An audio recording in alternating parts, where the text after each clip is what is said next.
Why'd the guy rob the bakery? I don't know. Because he needed the dough. No, nice. Good. But yeah, I think that's why I was gonna throw that one in, and then you said that's a wrap. I'm like, a wrap? That's a good segue to a donut joke or dough joke. Warning: this podcast may cause excessive dad jokes, sudden bursts of motivation, and the irresistible urge to high five yourself.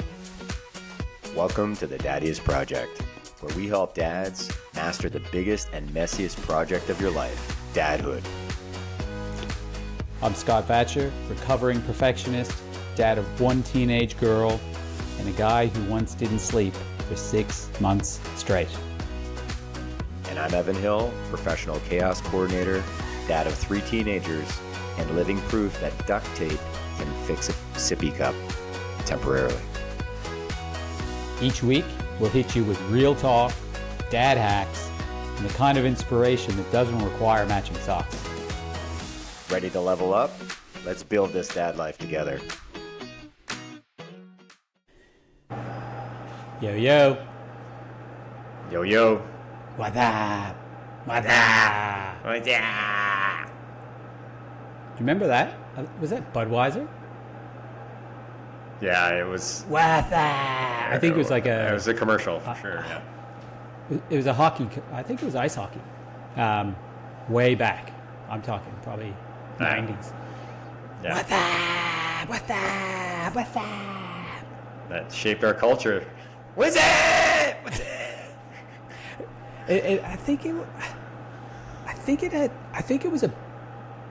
was a Canadian beer commercial, and it actually was. It caught on. Oh yeah. And it actually made that beer like, you know, a beer in America, even though it was a Canadian beer, like Molson Canadian or something like that. Yeah. Anyway, weather. It's a good thing. It's a good thing I'm in a room by myself that China's she knows I'm doing a podcast, but she thinks I'm working.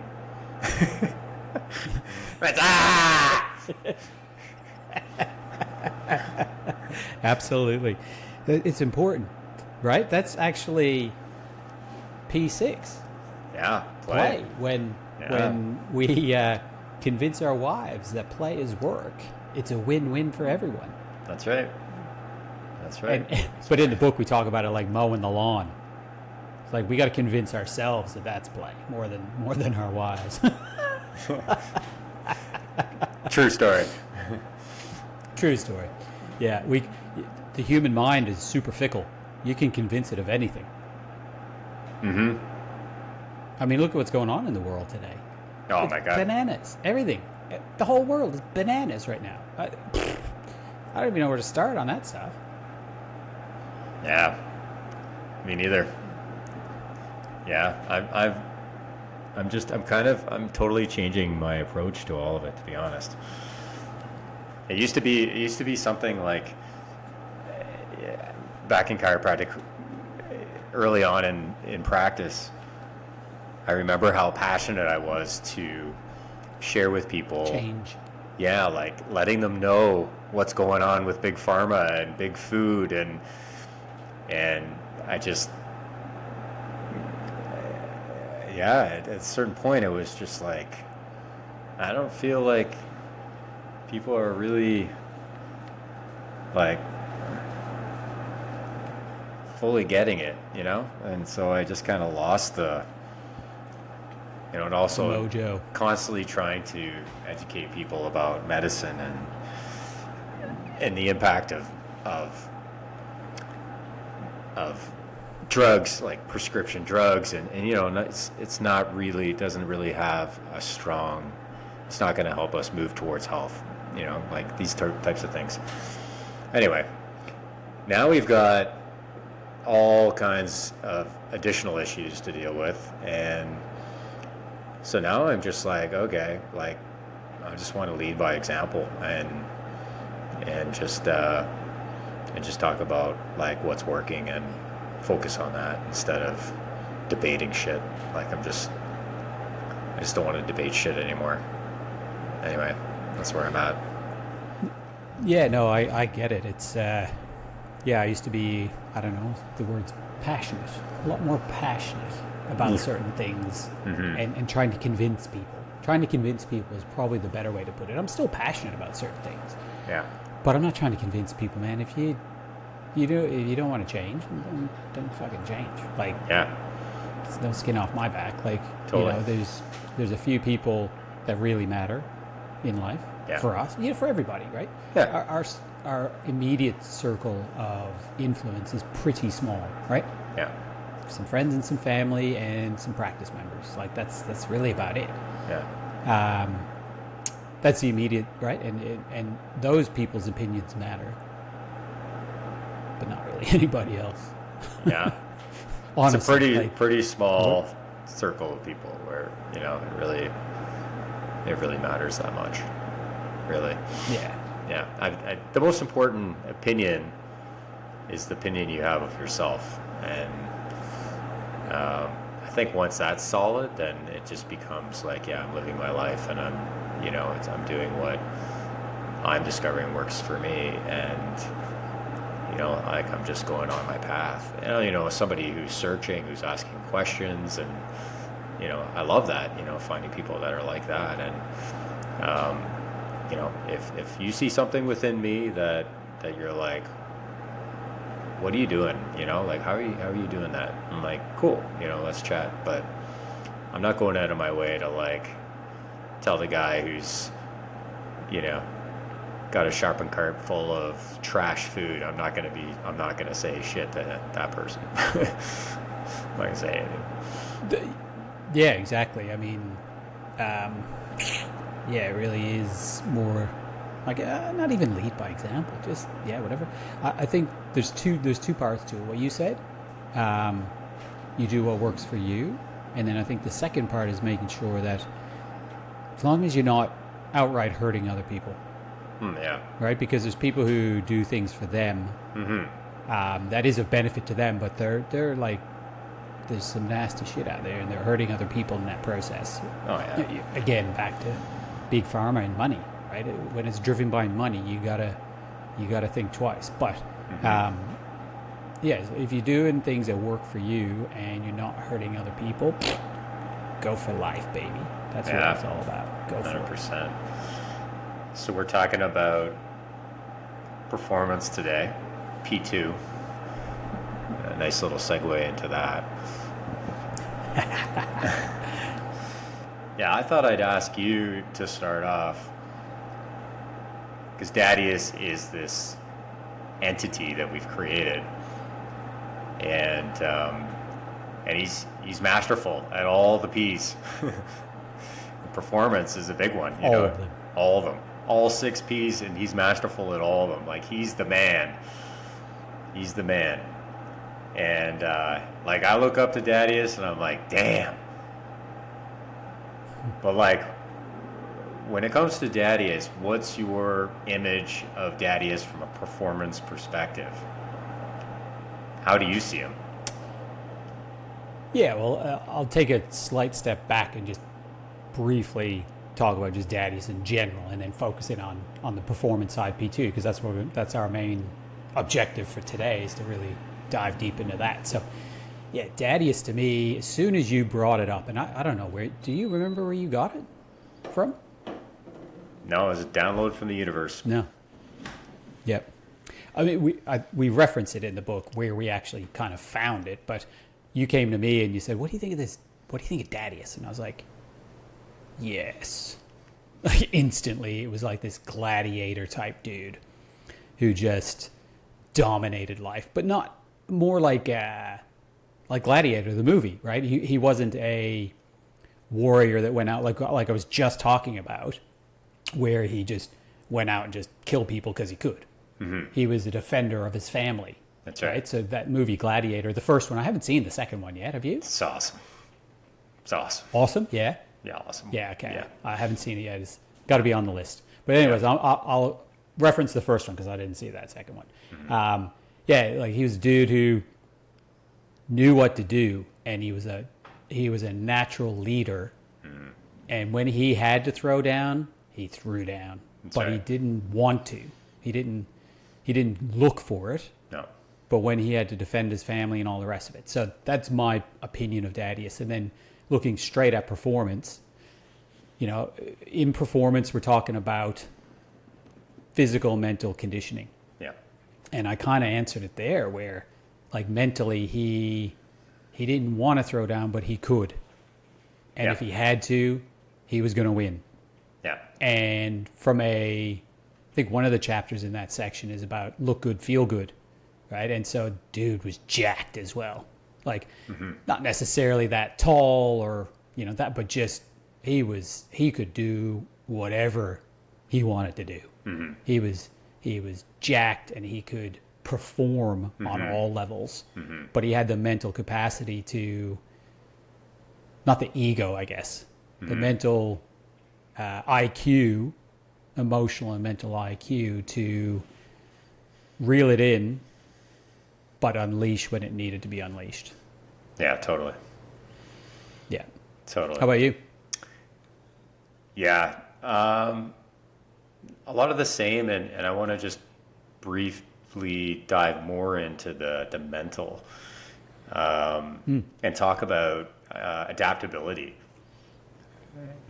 You know, this is a guy that went from, I don't remember what he was before he ended up becoming a gladiator, but I'm sure it was a much more humble beginning, and he wasn't looking to become a gladiator. No. He in the movie he was like the number two dude to the king, and the king was dying, and he appointed him as the next king or something like that, rather than his son. And his son became super jealous and got rid of him, and so thought he killed him, but he ended up as a gladiator, and that's sort of how it spins around. So it was the opposite of Dadeus, was the son of the king who was super jealous and needed to do everything within his power, but not his own power, not his performance power, but his rank. That's his rank. To get rid of him. Yeah. Yeah. So Dadeus is adaptable. Dadeus is able to be at peace with himself and without any holds on him, like addictions. And when you look at him, you see a guy who's standing up straight, standing up tall, like tall, proud, strong, but not in a way where he's trying to stick his chest out, but he's just physically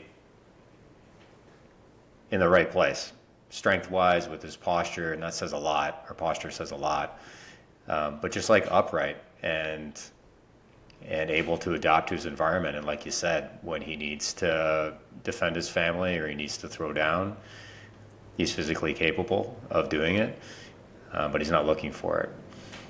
And it's like Dadeus in like modern times. You know, we're not going to be thrown into a gladiator ring and having to defend our lives. Hopefully, I mean, some guys are doing it in the UFC. Like, that's insane.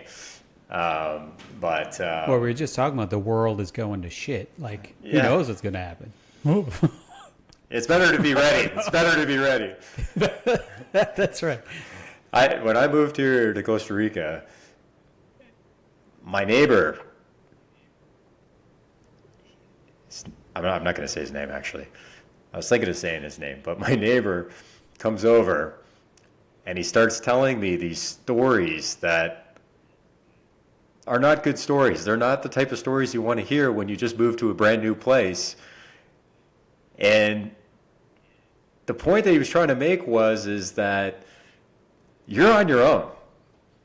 Like, no one's coming to save you. You're not calling the police and expecting them to show up if something happens, just so you know. And I'm like, okay. And it was, when you have that, like, we take a lot, like, you know, I think in United States and Canada and other parts of the world, probably Australia and UK, and I'm sure lots of places, like there's this dependency on the law to defend you. You believe that it's going to be there when you need it, and it's. But imagine being in a place where that system is just not there, and you need to be able to defend yourself, and that's a very different perspective. But it's also something that can happen. You know, like I've learned that recently things have changed in Toronto, and people are having like thieves are just walking into people's homes in the daytime and just having their way, and dads and sometimes moms too are having to defend themselves in that moment. So I think we can't take it for granted that the police are going to be there for us, and I think it's important for us to be physically strong and capable, and if we need to throw down, we throw down. I think that's so. I think Dadeus is on the right track. Yeah, and you know, I'll be first to admit that I've let my ability to throw down go lax, expire, become limp. I'm not sure exactly what to call it. Like, I'm physically capable, and shout out to a buddy of mine from way back in the day, Jeff Sheen. I hope you listen to this episode. I'm going to tag in it just so. Back in the I went home. It had a 30-year reunion in high school, and Jeff helped me set it up because I'm here in Australia. He's back in my hometown. You know, we're mates now. But he was the last guy I had a fight with. I think it was like grade 9. I think. And I don't even know what happened. We were playing basketball, and this is my recollection. There you go. Yeah, basketball. He goes. That's maybe why I don't love basketball anymore. But my recollection, and Jeff might say something different. He just freaked out. I don't know what happened, and he just started swinging, and we had a fight. And that was grade 9, and that was the last time I actually had a physical altercation with somebody. Now I became, I believe, a blue or a brown belt in Kempo karate, but we're talking 30 years ago. So, you know, hopefully in the muscle memory somewhere, there's a few things like that. And I got some boxing gloves and pads for my daughter. So, because I want to teach her, right? You know, especially women, to be able to throw a punch, be able to, you know, when needed or if necessary, be able to defend yourself. But yeah, so I don't know how I would go if I became a gladiator. I'm not sure. Yeah. But I'd hope to think I'm better than the next guy, which is really all that matters, right? It's like if you're trying to get away from a shark in the water, you don't have to be the fastest. You just got to be faster than that guy. That's true. Yeah. I think we talk about first impression performance in this chapter? I'm trying to remember. I believe so. It's in the book. And again, if anyone actually, you know, dives into this P6 of dadhood, you realize how interchangeable a lot of the principles are, right? Mm-hmm. So even in a performance principle, it's interrelated with relationships and money and everything else, right? So everything's interrelated. So let's say it is in this section, because I think it is. Yeah. So there's one quote that I put in there, and it's that our physique is part of our legacy. You know, whether we like it or not. And we also talk about Dad Bod and how that's become, it's almost like it's become normalized in the United States and Canada and other parts of the world. It's becoming more, you know, it's more normal. Dad Bod being like the waist circumference having expanded well beyond what would have been that dad's ideal physique that they remember, that they could probably tell you exactly what how many inches their waist was at some time in their life, and that's what they refer to as them. I remember when I was a 30-inch waist or a 32-inch waist, and now it's like a 38. And I just met a guy the other day, a dad. He had 3 kids. He was about the same age as me, and he made a reference to he's like, I'm in the worst shape I've been in my life right now. And he's looking at me and he's like, you're in pretty good shape, eh? And I'm like, I don't know what to say here, but what do you want me to? Where are you going with this? What do you want me to say? I'm like, do you want? It's like we really got to take the reins and just be like, this is not good for me. This is not good for me. The dad bod thing, and I'll admit, I had a dad bod. I had the reverse dad bod. I had the skinny, underweight, because I was stressed out and not eating properly, and I wasn't taking care of myself properly. And so I had the dad bod, but I had the skinny, weak dad bod. And he has the stressed out, eating the wrong foods, probably consuming the wrong beverages, and a bigger waist size and more fat on him than what would be ideal. And he had that dad bod. So getting back to that quote, our physique is part of our legacy. This is what we talk about in performance. And we're going to dive into tons of topics around how to optimize our physique and really simplify it. It's become very complicated in today's world. Like diet this, diet that. It's like they've just really made it confusing for the average person to be like, what should I do? And we talk about it in there as well, about the idea you don't have to look like you're on the cover of GQ. Super important to realize that's not what we're talking about either. We're talking about being fit, being healthy, and obesity. I just listened to a Joe Rogan podcast last night. I'm driving home. And Jillian Michaels was on there. I don't know if you remember her. She was I think she was like the trainer in The Biggest Loser. And she was like if I remember correctly, the hard ass one who would, be super hard on the fat people in the show. And she said, I think she said 76% of Americans are obese right now. Considered to be 70. That's 3 out of 4. And obesity is one of basically increases all-cause mortality, right? So it's just not good. It's just plain old not good for you.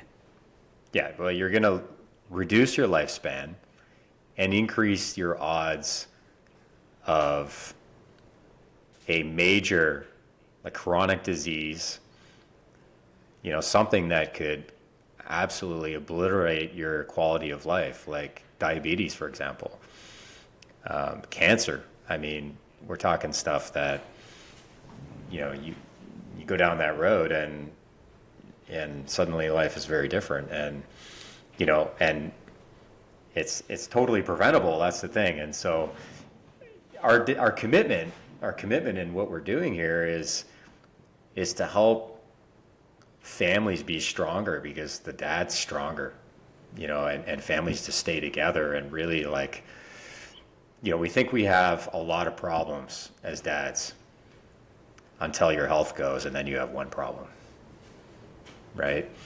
And so we're gonna really spend quite a bit of time on this element, and there's so many different topics that we're gonna go through. There's so many things that are accepted in today's world that it's like, oh, everyone's doing it, so you don't even question that that could be not good for me, but or my kids and that sort of thing. And we're gonna go ahead. It's the concept of common versus normal. Right? Just because it's common doesn't mean it's normal or healthy. I think that's one of my quotes in the book. It is. Just because it's common doesn't mean it's normal. Yeah. And super important. We are, again, on that podcast last night, she was talking about this concept that was basically I think it was the government starting to come out with this idea of you can be healthy at any weight.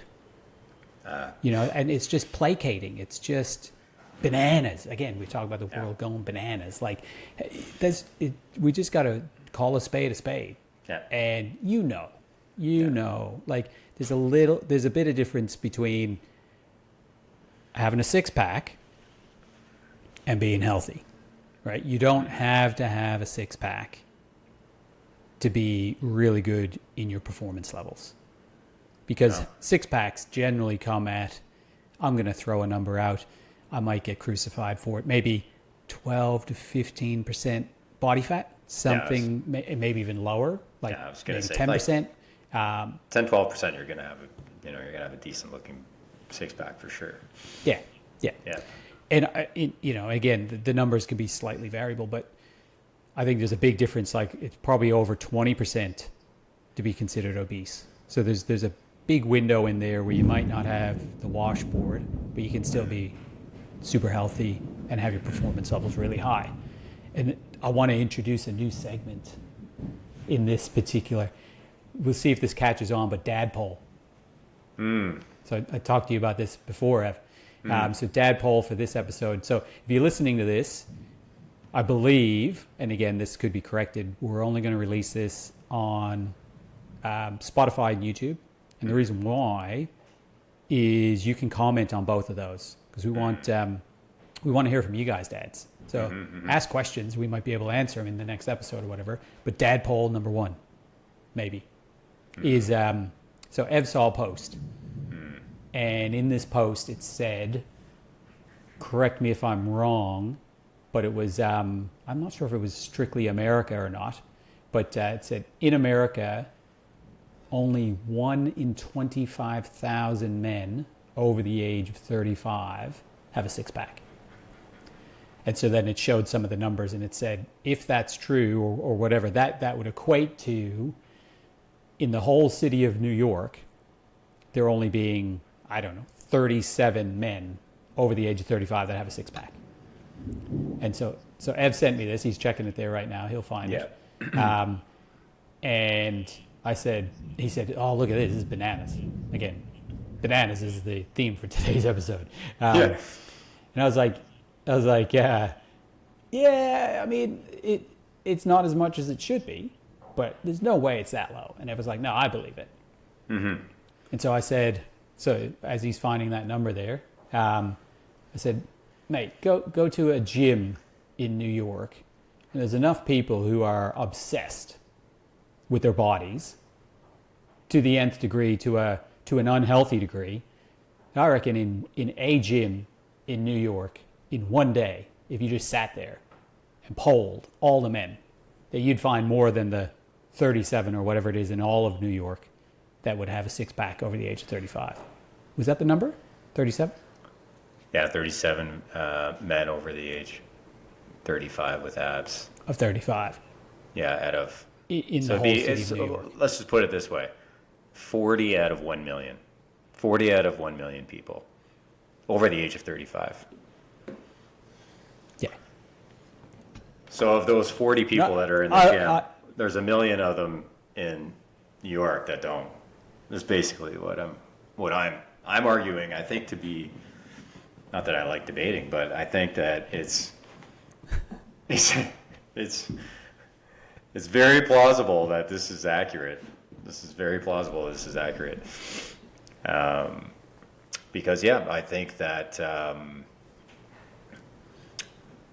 it doesn't mean that all those people that don't have it, like you said, those people that don't have it, it's not that all those people are unhealthy. That's not it. It's just kind of interesting to think that really, like, I think right now it's to the point that if you have a six-pack, people are probably going to call you skinny. It's pretty challenging to be jacked and have a lot of musculature and be six-pack abs. Like, you really got to be fine-tuned. Like with your nutrition, your diet's got to be You really got to have your numbers. You got to have your numbers dialed in, and you got to be following that to a T, like to a science. And then you've got the people that are just they have low body fat, and that's just kind of how they operate. And they may have there's abs. definitely a nature versus nurture Yeah. situation going on there. Some people are still very unhealthy and have a six-pack. Exactly. They're just, through genetic predisposition, they're the ectomorph. Is it called? The ectomorph? Yeah. Yeah, the ectomorph. Mm-hmm. Yeah. But yeah, so anyways, back to the poll, just in case it was confusing for you guys to answer. Just answer in any of the comments there. Do you think it's only 40 out of a million people over the age of 35 have abs? My opinion is there's a lot more than that. Ev's opinion was he thinks that's correct. So is it correct or is it not? Dad, Well, poll number one. it's that their Let's see what you abs guys think. show. It's that their abs show. It's not that they have abs, because 100% of people have Okay, abs. well, of course, we all have abs. There's going to be someone that gets us on this. Absolutely.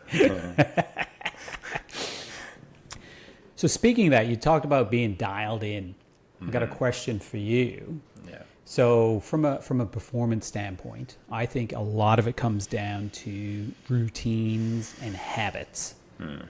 Right? And I'm a big believer, and just in the last few years have really, really started to take ownership of this, in the realization that small things done regularly is where the magic happens in most things in life. Totally. Whether it's your health, whether it's your wealth, whether it's your relationships. You know, we talk about swinging for home runs and missing the ball versus hitting singles in our relationship section. But that's really in everything in life, isn't it? And so what are your routines? What do you do? Because I'll say it for you, Ev. Ev's one of the dudes who doesn't have a six-pack. He's got like a 12-pack. Fuck you, Ev. Thank you. Thank you very much. Yeah, dude's ripped. You know, his body's fat percentage, I don't know. You're probably what, 8? Just guessing? I don't know. It's low. Don't know. I don't but it's I don't low. really measure It's that low. stuff, but Well, you're in Costa Rica, dude. You can't. It's not. okay. Well, yeah, exactly. And being down here, like, things have changed. So I do want to talk about that a little bit, the differences and how the environment has supported me. So I've always been, well, I shouldn't say always. I think once I got into chiropractic college, that's when things really shifted for me. I grew up in a fairly healthy family as far as the habits. There wasn't really junk food available. I'd have to go into the baking cupboard to try to find something sweet. Like, it was, I didn't have access to that, to really junk food when I was growing up. And then, but really it was in chiropractic college where I learned about health, and I really started to dive down the rabbit's hole. And I would say that, you know, definitely I believe in health being 90% of what we put into our body and 10% exercise. A lot of people wouldn't agree with that, and that's okay. I 100% disagree with that. Yeah, I know. And there's probably going to be a lot of people. Wow.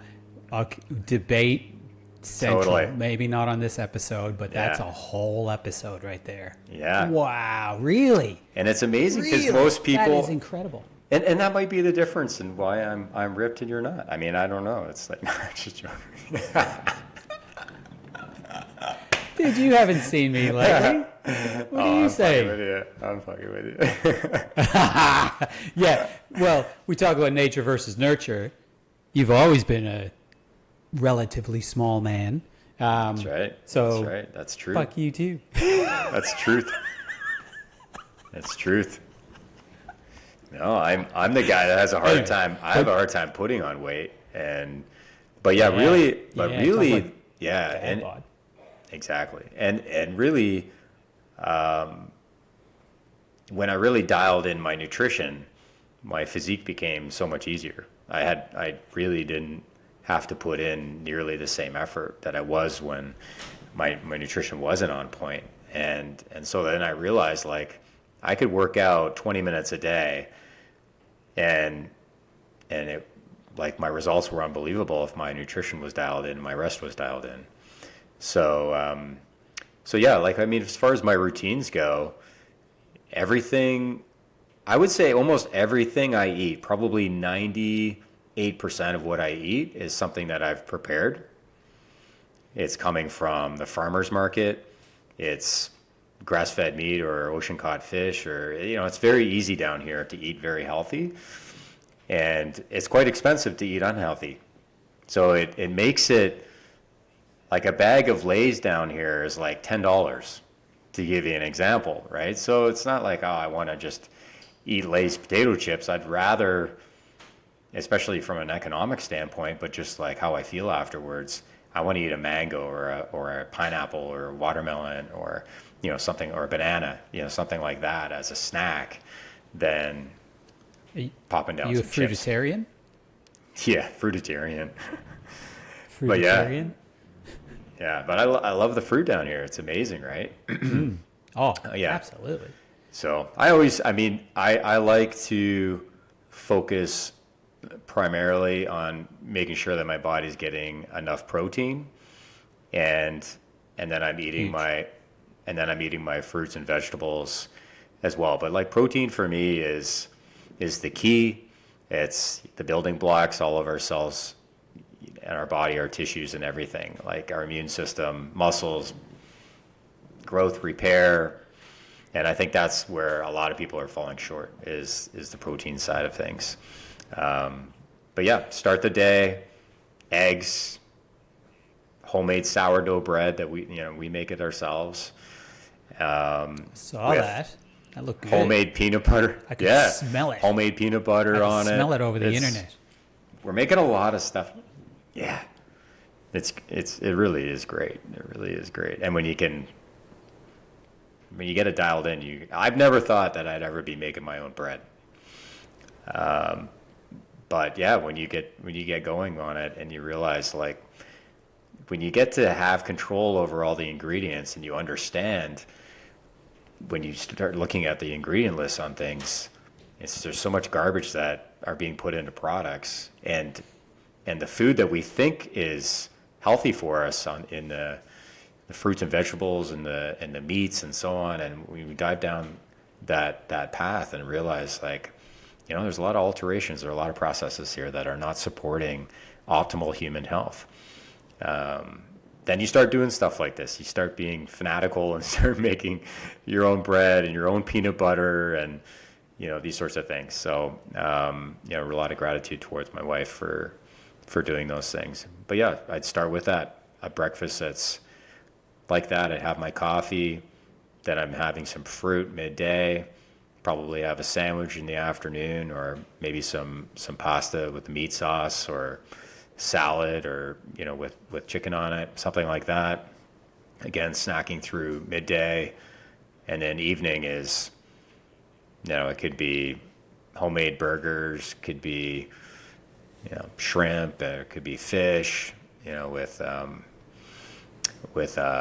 potatoes, real food, rice, and yeah, like, the only thing that I would eat that would be considered a snack is, like, nacho chips. That's something that I'll still eat. I'll still eat nacho chips, but not Doritos. We're talking, like, just basic plain nacho chips. Oh, do you remember this?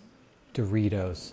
I still, to this day. So, all right, let's see if you remember this. Quick story, prelude to story time. In our first year or second year chiropractic school, we did anatomy. And so part of anatomy, in our school was considered like one of the hardest courses, I think, in the world. Like, we had 9 hours of anatomy a week, 5 hours of class, 4 hours of cadaver time. So Just autopsy literally, sort of stuff. literally dissecting a human body. Yeah, It yeah. was nasty. But there was a particular time where we got to the neuroanatomy section and we were looking at the brain. And right, how do you get into the brain? Lobotomy, right? You got to cut around here with a saw to pop the top off. Do you remember when we were doing that, what it smelled like? No, I know you're going to say Doritos, but Straight up, it smelled exactly like Doritos. that's disgusting. It was, oh my God, it was the weirdest thing. I'm like, what, who's eating Doritos in here? That's so weird. Nope, that's popping skulls off dead bodies. Smells like Doritos. Wow. Like, I can't believe I don't remember that because it's burned into these nostrils. My experience of anatomy lab is quite burned in my memory as something I'll never, ever want to do again. No. And it just, I mean, getting out of there and getting the smell off of us and everything, it was nasty. It was awful. What we had to go through to become chiropractors was insane. Do you remember that? Do you remember that dude who would teach a few classes, but he was like the head anatomy guy inside? Can't remember his name. He had diabetes, and he'd always let his sugar go off, and he'd need a juice and need a thing, and he had glasses. Yeah. And in the anatomy lab, he would talk, and he'd take his glasses off, and he'd put the end of his glasses in like an artery or a vein or a nerve and go, that's the something or other. And then he'd talk about it and he'd go, put it back. Oh my. Mouth. So you're the friend that? What was that? You're the friend that remembers everything. You know, there's friends and there's the one guy that remembers nothing and the other guy that remembers everything. That's our dynamic right there. There we go. What was that guy's name? I want to say Gary, but it wasn't Gary. Anyway, it doesn't really matter, but ask me. I digress from story time. Another big part, I believe, like, so you got to get your routine and your habits in place, because that's really where the magic happens when it comes to health. You're not going to change health in a day, right? If you've gotten to that point where you're one of those, I think it's 64% of Australians, I know the Australian stats on that, 64% of Australians live with a chronic disease. And so the top chronic diseases are heart disease, cancer, stroke, diabetes, neurodegeneration, including now Alzheimer's, dementia, are top leading killer in the world right now. Alzheimer's, dementia. See, that shit scares. Bananas. And it's gone through the roof in one generation, maybe 2 generations. Bananas. Some people call it type 3 diabetes, where it's that blood sugar regulation loss to the brain for a long period of time. It's supposed to live on ketones more than sugar. We'll get into more of that stuff, but bananas. So chronic disease is brutal. And so if you're at that stage, often these things are still reversible. Oh, yeah. But you're not going to change it in a day or a week or even a month. You got to go, what is something sustainable? What can I do, right? Mm-hmm. So, do you know what the best exercise is in the world? What are you talking about? Oh, walking.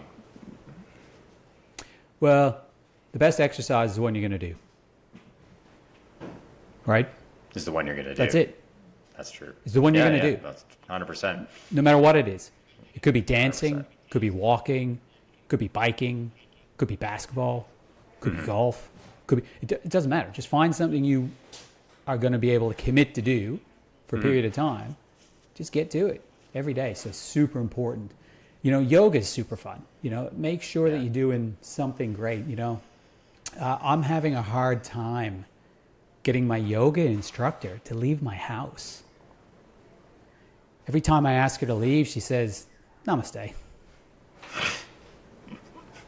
Nice one. Nice. You like that one? That was awesome. I love the lead. And I injured myself the other day. You got to be injury free, right? I injured myself the other day, but it wasn't working out. It was measuring radio frequencies. You know what? It still hurts. Hurts. Watt and Hertz. Nice. Yeah, that's right. You got them both. Good job. Yeah. Thanks.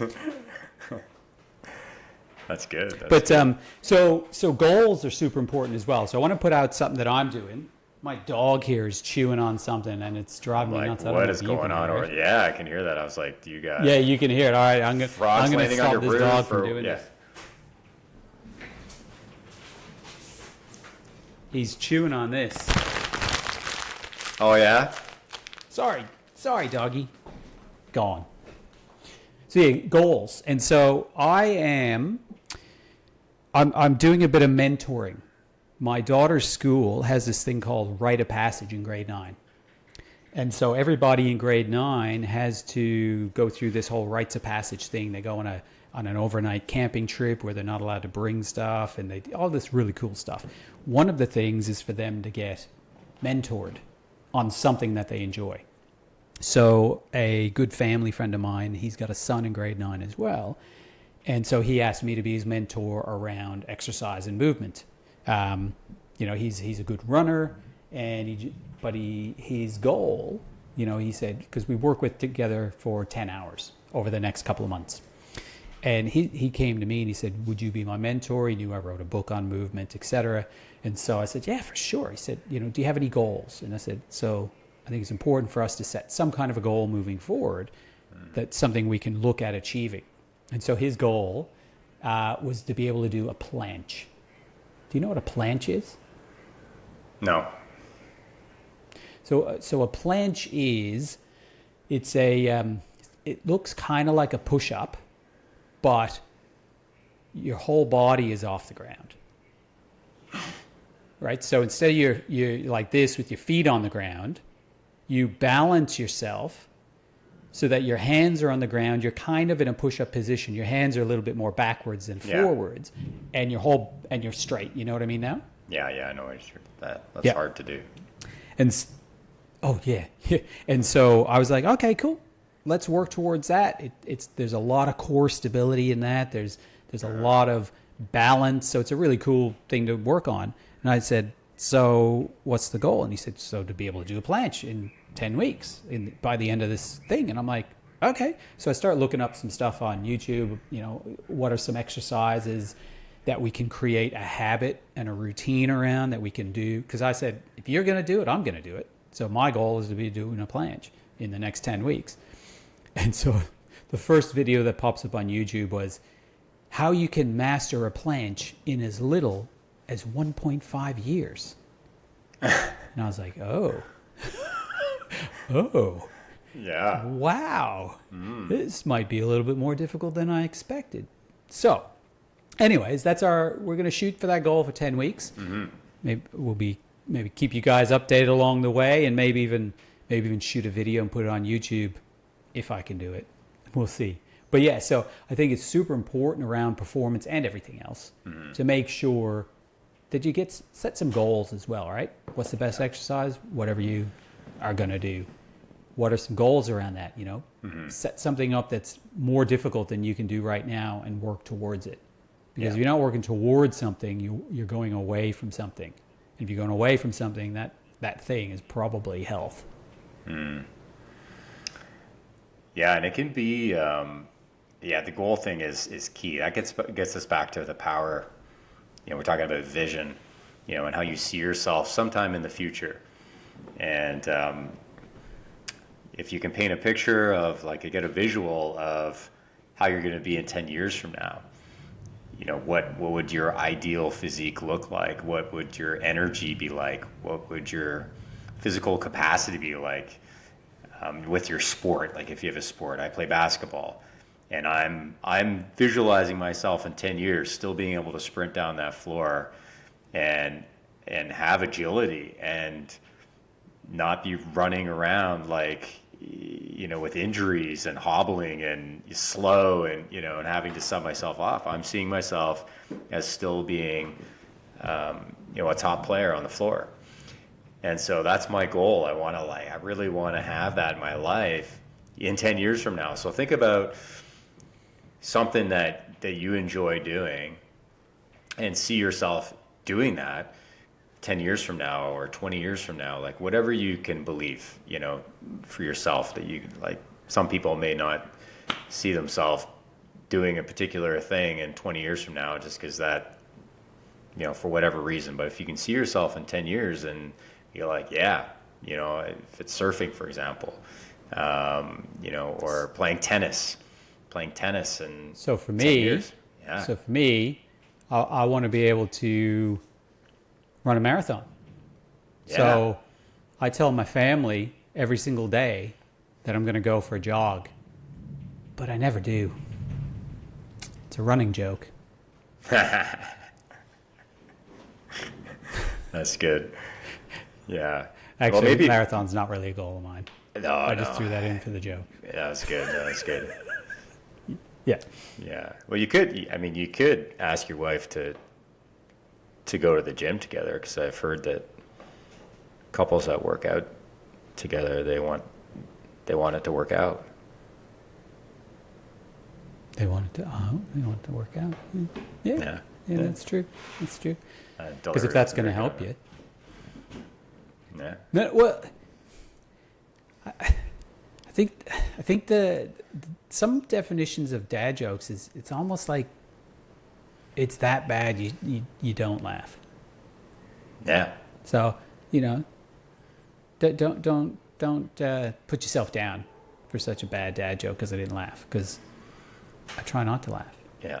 Well, you know it's a dad joke when it's apparent. Oh yeah. That was That's damn good. that was I like that. That one. Oh, that was brilliant. Thanks, brother. So yeah, me trying not to laugh didn't work on that one. Yeah. But yeah, I love the idea. And so yeah, I think start with the end in mind. Start with the end in mind. Whatever that end is 10 years from now, 20 years from now, and then set goals in the today. Like, what do I got to do here?